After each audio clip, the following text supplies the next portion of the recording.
di FB itu kemarin ada yang posting begini, kami itu nggak trauma Pak, belajar agama dari figur, dari lembaga, dari komunitas dan seterusnya itu.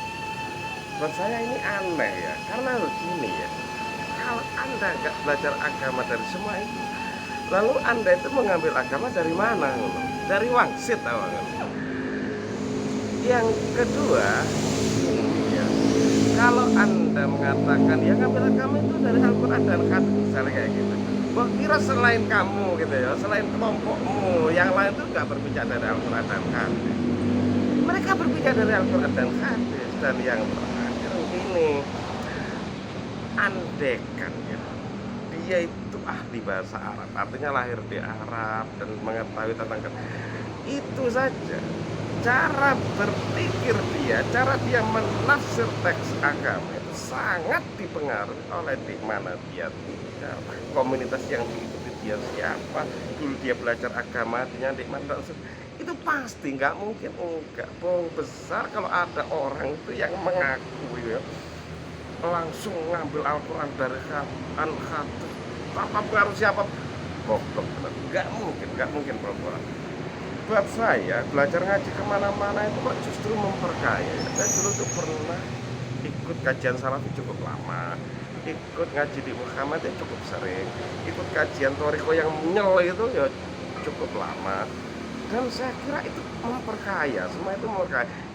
Mungkin yang kedua mungkin nggak apa ya, kalaupun kita kita itu akhirnya bisa memahami yang lain, itu yang penting ya.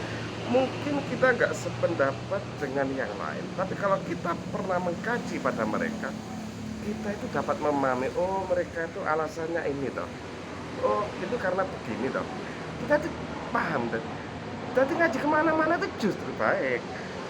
Saya itu malah kalau yang ekstrem tuh gini, malahan dulu saya tuh sempat pernah bertanya di dalam otak saya, apakah lebih baik seseorang itu mengambil agama Islam dari hanya satu orang ahli agama, atau dalam bahasa yang lainnya, apakah lebih baik saya itu mengambil orang hanya satu orang sebagai guru spiritual saya gitu ya.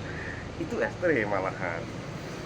Maka dulu saya sempat berpikir ya, kalau hubungan saya dengan guru tersebut hubungan kajian, artinya saya ngaji pada beliau, ngaji Al-Quran, ngaji kitab-kitab dan seterusnya yang begitu banyak itu, yang kitab-kitabnya ya bukan hanya Al-Quran, yang kitab-kitabnya diakui oleh dunia Islam, maka itu baik, maka itu benar, walaupun kita hanya satu ngaji pada satu orang.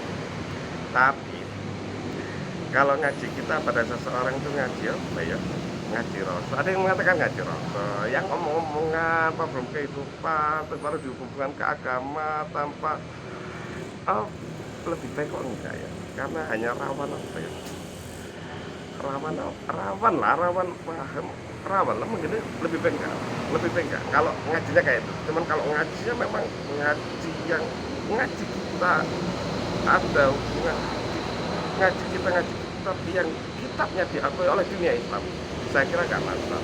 Itu pun lebih baik buat saya tetap ngaji kemana-mana ya. Dan pikiran kita terbuka gitu ya.